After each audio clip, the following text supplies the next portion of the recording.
Silent Giant Entertainment.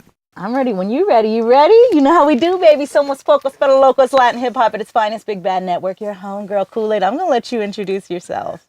Hola, I'm Gerardo Mejia, a.k.a.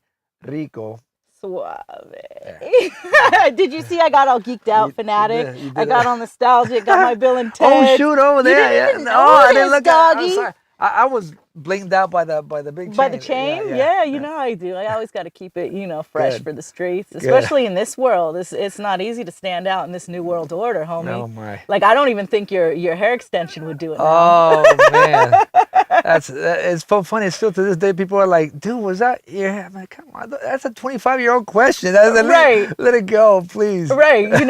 If anybody who truly knew you, and that's why we wanted to bring you on, because it's like, yes, what I love about you is that you're so open and cool, like with the Rico Suave thing, because some people, they get over, decades. We're almost going on 3 decades. Yeah, that's right. They get like, so if somebody in the street's like, hey, Rico Suave, or hey, they get so mad and upset about it. It's like, when you have talent like that, yes, that defined you out front back then, but you were able to bring it to the back and do so much. And I thought it was important. No, it's always Rico, really, to this day, maybe a little bit back in my downfall as an artist. Maybe I did like, I didn't want to hear it anymore. But my goodness, it's been a blessing. It really is. It's like open doors for everything in my life. Even now, preaching at a church, being that guy at one time, it's a blessing because I can go back and say, listen, I did it, I had it. Now, this is my new journey. But whatever you're going through, I did it. So it's like, for me, I've always looked at it as a positive. I'm so excited to talk about the preacher, talk about the artist, talk about the exec. Like I said, I'm pretty geeked out, so I kind of don't know where to start. It's exciting. It's a good time.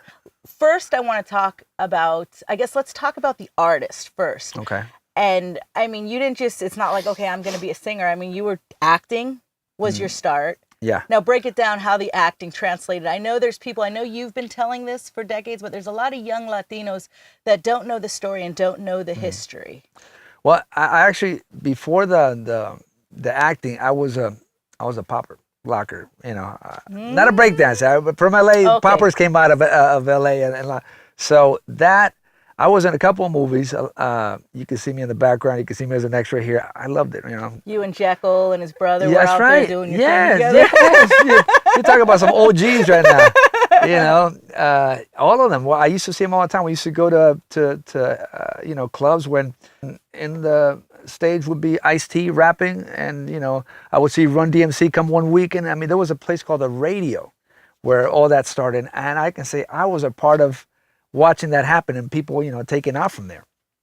Now seeing that as a dancer, that opened up some doors, and then I was just at the right place at the right time. And at this show a long time ago, this is way before you guys, way before you. Way before us as a radio show. Yeah, but not way before me as a fan. So that's why this is the funnest for me, because I was at all those shows. I was buying your T-shirts. Oh my God, that's hilarious. I was seeing you and Lanier perform together. Oh gosh, that is funny, Lanier.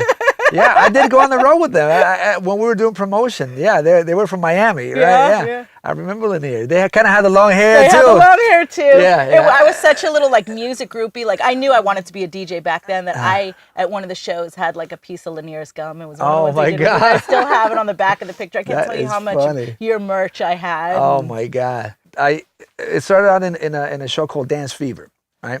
There was a show called, the host was Danny Terrio, and they made me go in there, and it was the first time that a guy and another person, did a routine together. It was always a guy, girl, and there was the first year where, we do routines. We popped in there, and we won. We won $50,000. I was 19 years old, so after that, I was like, man, I can make a business out of this, right? Because I was studying to be an accountant. My whole family was accountant, wow. And I got I was a certified public accountant. My dad had me studying already. So I went and I won that show, and then that opened up some doors for me to audition. I got me an agent, and I did 2 months later there was an audition for a movie called Supercross. So it was like a motorcycle movie, and they needed the bad guy, right? So I went in there all out. I was like, I didn't know how to act or nothing. And they asked me if I had, ridden motorcycles. And of course, I lied. And I said, yes, I got the role. And out of the same people that had that movie, the same people cast another movie called Can't Buy Me Love with Patrick Dempsey. And then the same thing. You see, to me, it was a positive being Latino because they were like, oh my God, this is a whole white cast. We need somebody Latin. Right here, I'm your guy, so I would come in and audition for the role, and sure enough, man, they casted me, and if you see the whole movie, my name is not a Spanish name, it's Ricky List. That's my name in the movie. I was supposed to be a white character, and when I was there in Phoenix filming that, and people complain about that. I'm sorry to interrupt you, but people complain. They're like, that's one of the biggest visions is like, hey, I want to play the white roles too, and so you were doing that originally. My dad. What did he say? He used to say something like, opportunity is like a beautiful girl that walks by. If you don't say, hey, psst, she's gone. So it's like, okay, if this door opens for me, I'm going to give it a shot. I'm going to walk in and try to get it. So I did that. And I was ambitious. And when I was filming Can't Buy Me Love, a script came in for a movie called Colors. Right? We've heard of that. And then, I got the script and I was reading it and I'm like, but I was reading for just like a secondary character. I didn't think, from what I had heard, the role was already casted. The role that I had gone out to do Diamond Phillips back then, who had just gotten La Bamba and everything. So that role was supposed to be gone. So they still brought me in and I met Dennis Hopper. I came in and I wasn't a cholo, but I knew all the cholos. I lived in a Walnut, which was right next to West Covina, Azusa, Pomona. So I knew some cholos. So there was a guy back that I used to love that was a popper too. His name was Trouble. So I kind of did that character after Trouble. Trouble always had a chip on his shoulder. That's dope. So I went in there, I slicked my thing back, put my hair net, and and I got the role. And I was shocked. I thought they were going to put me in something. He goes, no, you got Bert. I said, I thought Bert was, He said, no, he decided to do this other movie with Edward James Olmos, which was Stand and Deliver. He picked that role and I got the other role. Because Lou Diamond's there, picked that role, I ended up doing that role. It was supposed to go to Lou, yeah. So that was an experience. I got to work with Dennis, who... And you didn't smoke weed at all, but I had read that Dennis... That's right. Had you toke out so you could understand the character? Yeah, I didn't know nothing. I was clean. I was into my popping. My whole thing was like, keep fit, blah blah. And right. I didn't even drink. So when I go in there, he's like, he brought this little thing. I'm like, so what am I supposed to do? He goes, smoke it. I said, I don't know how to smoke. I said, so he could smoke like, So he went and he talked to one of the assistants. I don't know what the heck they said. All I know is they came back. And the actual cigarette was a little fatter than what they had given me at the beginning. And it smelled a little funny. It was a friend of mine, too. It was another partner who was playing another cholo next to me. He didn't know how to smoke either. This is awesome. So on the road, when you see Rocket come in and spray everybody, we're actually, you see me go, like that. I'm actually coughing up, going like, I'm about to die. So after that role, we were just both high for the whole night. I never experienced anything like that. Had a really bad headache the next day. Oh, I'm sure. Yeah. Did you want to blow pop the whole time? You want a lollipop? Oh my goodness, were you paranoid? No, I just gained a lot of weight that night. Right. It was an experience though. I became friends with Sean Penn. And wow. We it was weird. I became friends with Robert Duvall, who all he would talk about those days was tango dancing. He was a tango dancer. That's awesome. He would go to Argentina a lot. I mean, this is stuff that as a kid I didn't know, and later on as I read, I'm like, oh yeah. I remember him telling me that, same with when I had met Sean, when we were doing Colors, he was going out with Madonna then, so later on, as we meet at clubs, I'm like, what's up? He's like, I can't believe what's happened to you, it's like, in a good way, like, he goes, dude, you used to tell me all this stuff that you were going to do, 'cause I used to tell him too, I said, he would ask me, and I would be like, man, I don't know how long I'm going to do acting, man. I said, man, I've done every, Latino, the druggie, the gang member of this, man, I want to do something positive. And then he's like, you did it. I said, yeah, well, if you consider the Latin, macho man positive, cool. Latin lover. The Latin lover, if you consider him positive. So he kind of, saw that, what I used to talk about and my desire to, to become a little more than what people expected me to be. So. Okay, you know what? I want to take a crack at this music thing. What was the record that inspired you that, yo, I can do this?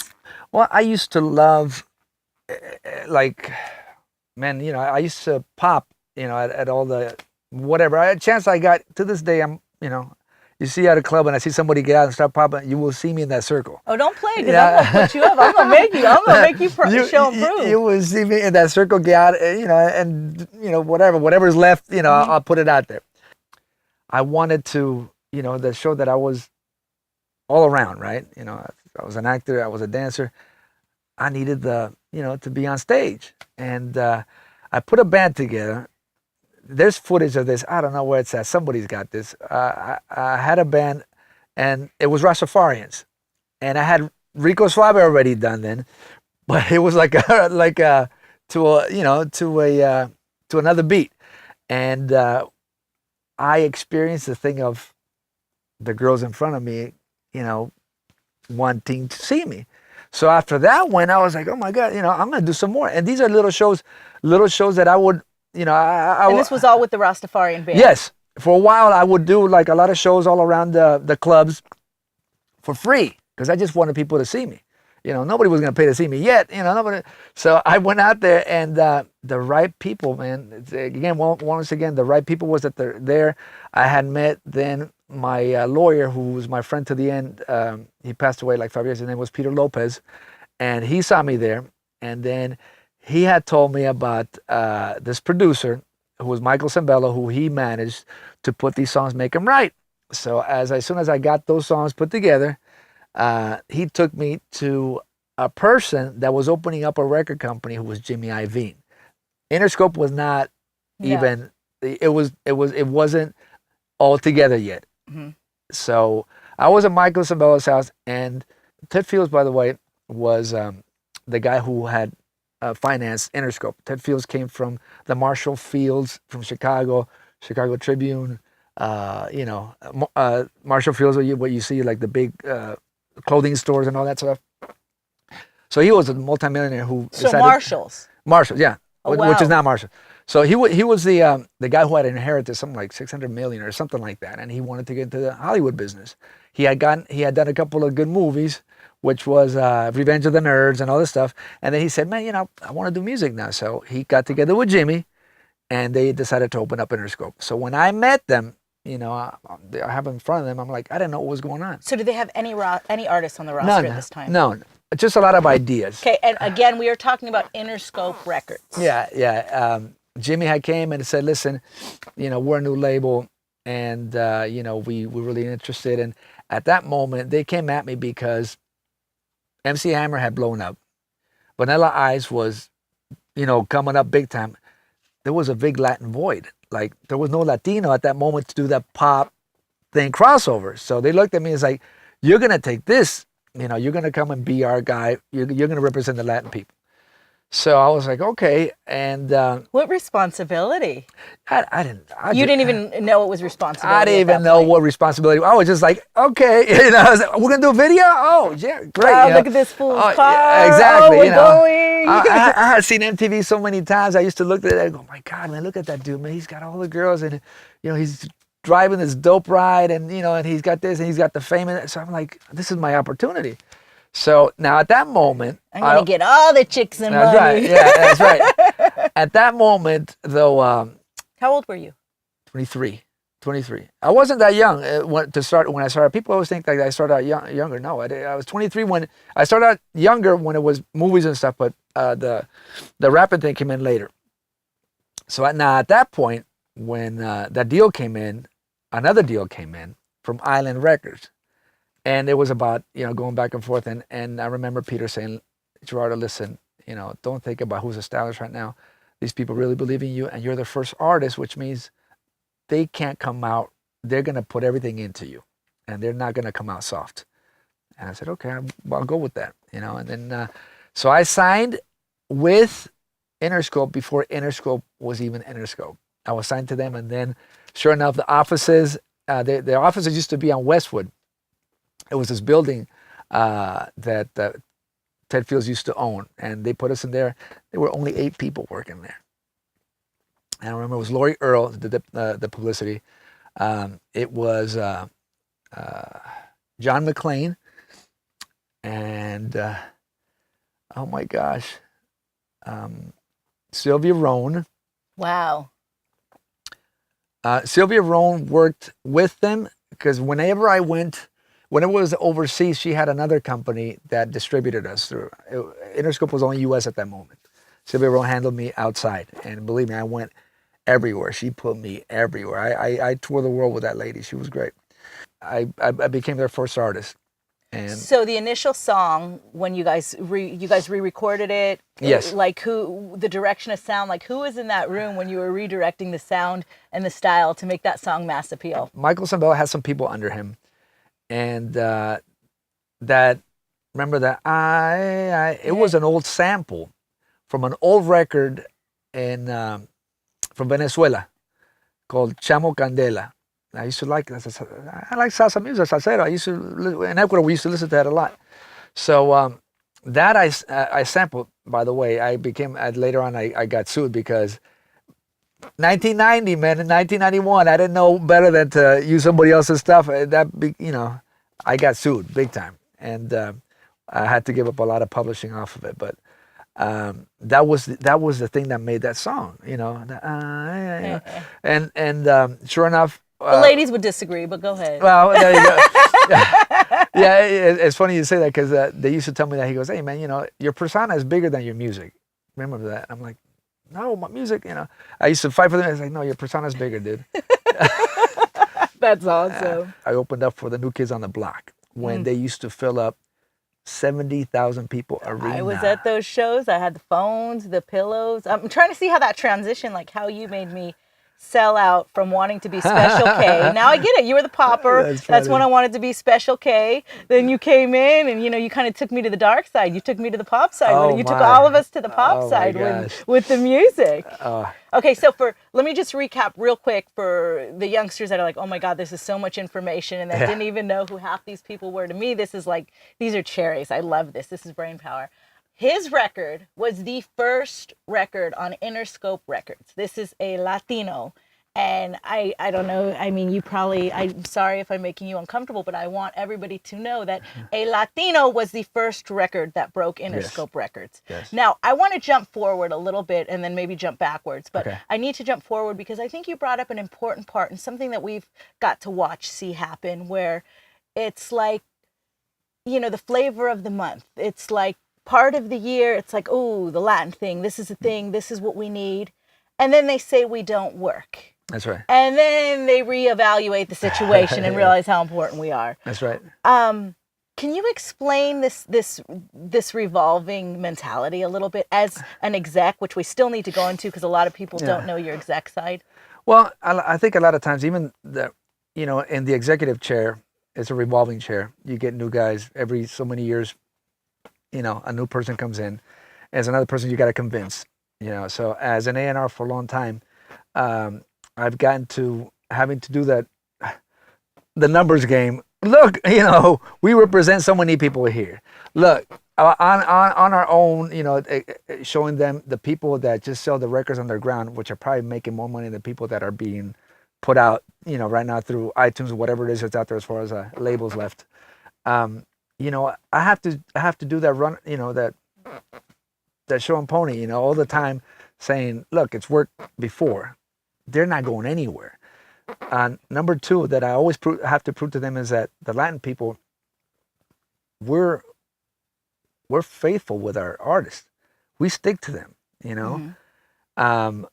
If you look around, man, Enrique's been around for, since I met him since 1999 in the crossover, and it's still relevant.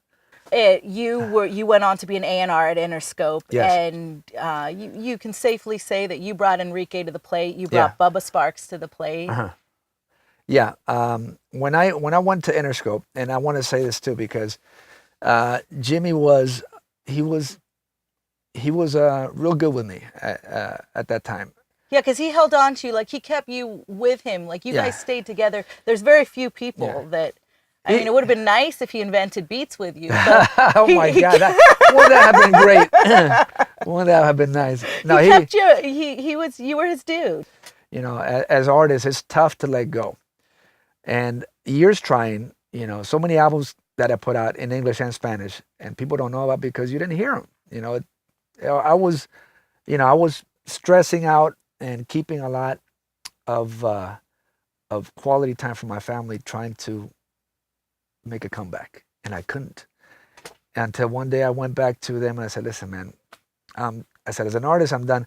I need you to give me the same opportunity that you gave me as an artist. Give it to me as an A&R. I know this business. I know Latin business. I promise you, blah, blah." And I gave my spiel, and I was broke. Next day, they sent for me. I was living in Vegas. They sent for me and my family to come to LA to start working for Interscope.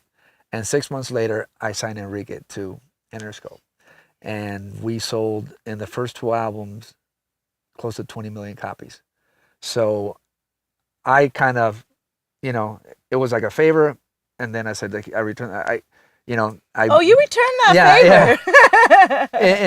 And then after that, I've always had that open door, with now Jimmy, it's sad because we had that back and forth at Interscope for so long. Now he's at Apple, which is probably the sexiest exit that's ever been in the music business now. Oh, yeah. So now, but there's, we still have a relationship, and I know that anytime that I can bring something to the table, he'll always hear me. So that kudos to Jimmy. Which is important, because relationships are the most important thing. Always.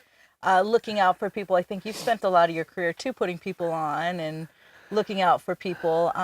But the most important thing you've been putting on lately is you're a pastor, correct? Yes. Can we go into that a little bit and how that happened? That's I mean, my and this passion is like now. this is jumping in front of. Yeah. I mean, like, this is a dude who, like, will openly admit you slept with a lot of women, even in marriage, and you would make your bodyguard check feet because that was your big That status. is so funny. You're disrespected by men walking barefoot in a room. Oh, but now. That's funny that you saw that Rolling Stone interview. I did. This is my and I laughed because you were claiming to have the world's softest feet, but FYI, my husband has the world's softest. Oh, is that right? Oh, yeah. yeah. Good for you. It's Good impossible. And then I was like, for who you. would judge that contest? And I was like, I don't think the pony would be down. That is so I don't funny. know. I'm going to find somebody to judge that for a contest one day. I love that. Well, I can tell you it's been a ride. It's been, I'm going to turn 50 next month. And to be in this business still, and to be able to... Damn, did you say 50? No. Yeah, I know. 50. I'm going to be 50. I got 50 on it. April 16th. I told myself, I was like, Kathy, man, tell my wife, I got to work out. I'm going to work out like crazy, because she kept on saying, where are you going? I'm going to the gym. Why are you going to the... I said, because the day I turn 50, Kat, I'm going to take a picture for Instagram. I'm going to say, I'm 50. That's awesome. I want to look good. So I'm like, I want to say... A totally nude shot? No. Oh, okay, go ahead. Like a Calvin Klein shot, like, Okay. Justin Bieber shot. Okay. And then you're going to launch your Latino version of Calvin Klein? That's right. Okay, I'm with it. So it's like, after living the high, after having those highs and the lows and the highs and lows, through it all, I found Christ, and he found me, and my life changed. So like the last 12 years of my life, I've been dedicated to, be a servant. And that implies everywhere I'm at, whether it be in the, in the industry that I'm in, whether it be in my home, whether it be anywhere I go. So now the opportunity to be able to, tell my stories, because one thing that I always, as a pastor, and that's getting on top of, getting on the pulpit and talking to people, it's the same thing as we did. People want to relate. People want to hear something, people, especially from experience. And the great thing about God is that he has put me, I've experienced it all. I can say, oh, you're addicted to, I was addicted to. Oh, you lost, you were broke, so was I. So was I. I mean, I can go back and into my life and say, I had it, I didn't, and I can tell you about it, and I can tell you something, I can give you the advice for you not to make the same mistake I did. Don't do that. Don't cheat on your wife. Don't sleep around like crazy. Don't do this, because eventually they come back and they hurt you. You're hurting yourself.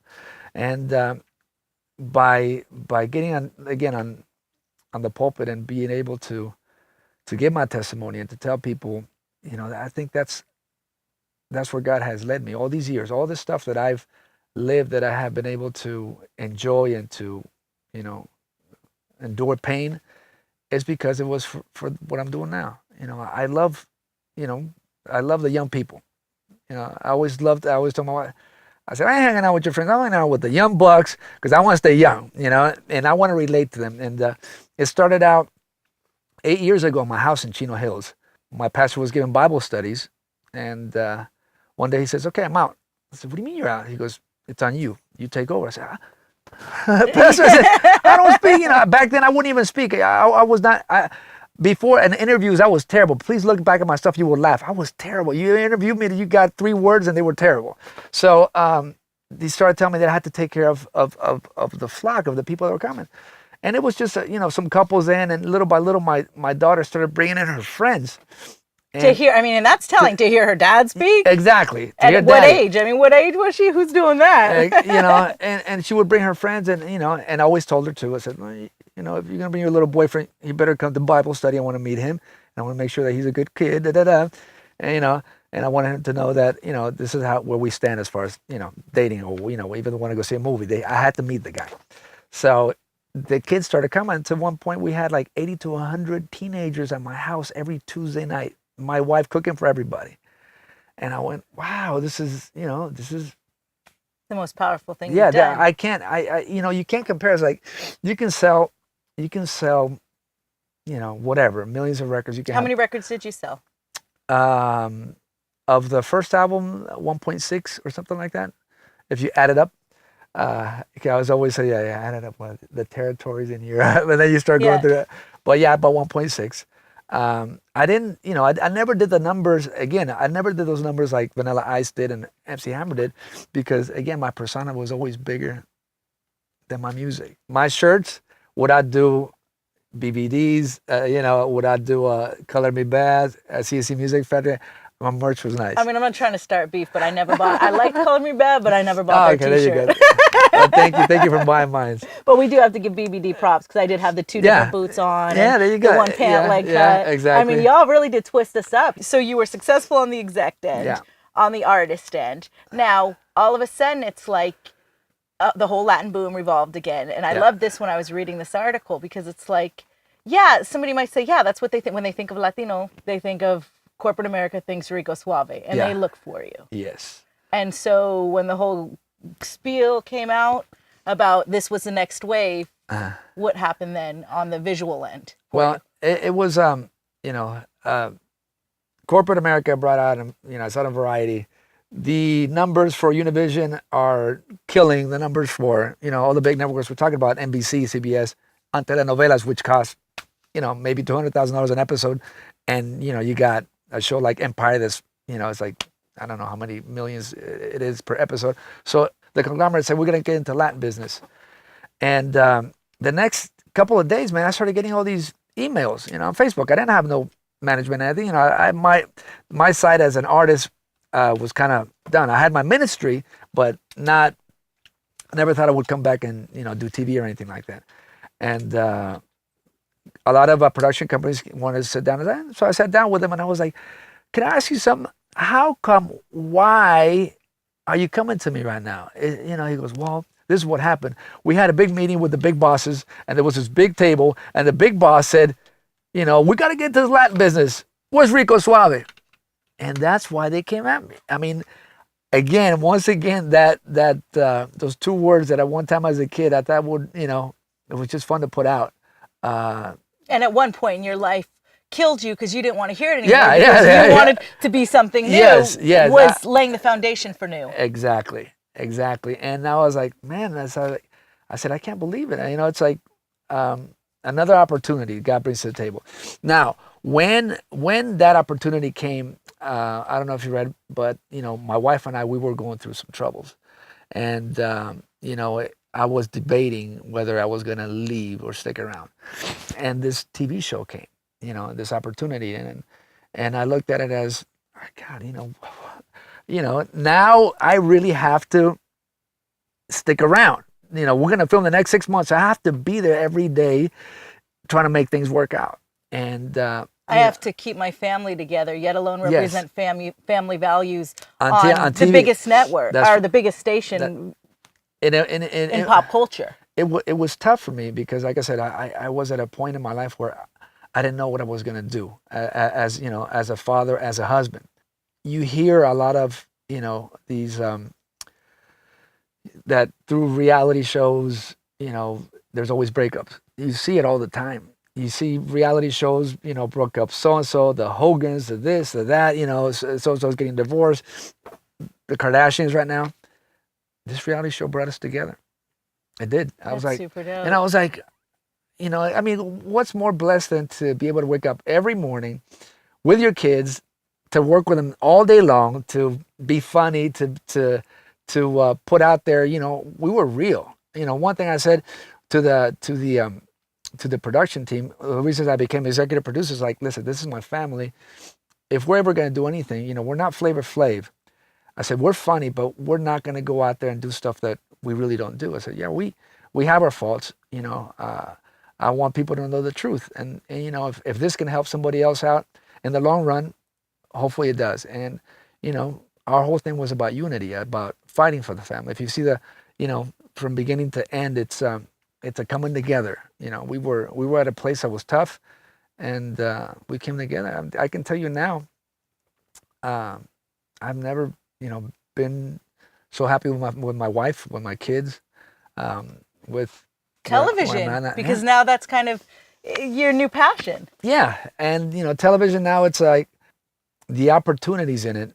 You know, being in the music business for so long and seeing how it's evolving. You know how, you know, my job as an A&R is not that job anymore. It used to be so cool being an A&R. Right. Now it's overbearing because they give you, now, instead of taking one or two artists under your belt and developing them, they give you 100 and say, you know, which one hits the wall, which one sticks. Exactly. And we're not going to put any money in it. And then honestly, how can you feel good about yourself when these kids are doing their own work? They feel like they have this false hope of a label. I've had that, you know, happen to me before, where I've had artists where I've devoted myself to, and they've given their heart to work, and ultimately people don't believe, and, you know, I've had to give bad news. But to give bad news to, you know, 90% of what they bring, I didn't want to be in it anymore. So I decided to give the A&R thing up, and to you know, start a management company. Started being a person that developed, you know, talent, because there's no development anymore in the music business. Not on the labels. They don't want to hear that. That's like the last word they want to hear. Oh, we're developing. They got to be ready. They got to have 2 million followers. They got to have this. How many hits do they have? I mean, like, and to me, it's like, it's another era. And so you let these, you know, your passion still being music and that aspect of it, you let the youngsters know how to deliver their own content, some of the OGs, whatever, know how to deliver their own content already. Yeah. And it's about that foundation of bringing new opportunity to, you know, expose ourselves on a broader production platform. It's, you know, it's just as simple as, you know, if you have it, it will happen. If God wants, to me, I've learned that. I mean, I've known so many people, and I'm sure you have, gone back and forth, seen so many talented people that will never get the opportunity. They will never, because it's not for them. It's like God already has it appointed for whoever it's supposed to be. And well, I'm excited about your visual stuff, because I know you've got some of our Pocos pero Locos Bam Bam underneath your umbrella you're working with right now. So yes. Stay tuned for that. Yes. I know the details, but you don't. Stay tuned for that. We're going to have info on that for you. And also, I think I'm most excited about the work you're doing with your family, keeping your family together, and yes. Also as a pastor to, you know, yo soy judía, but mi corazón es chicano. But I like anybody who will give positive hope and light. Thank you. So we adore you. Thank you. Geeked out. What you know about it, baby? See, even though I was geeked out, I could carry it, homie. Pocos pero Locos, you know how we do. It's the Big Bad Network, always representing the voice of our people. Latinos on the rise. We told you this, homie, but make sure you know the back history.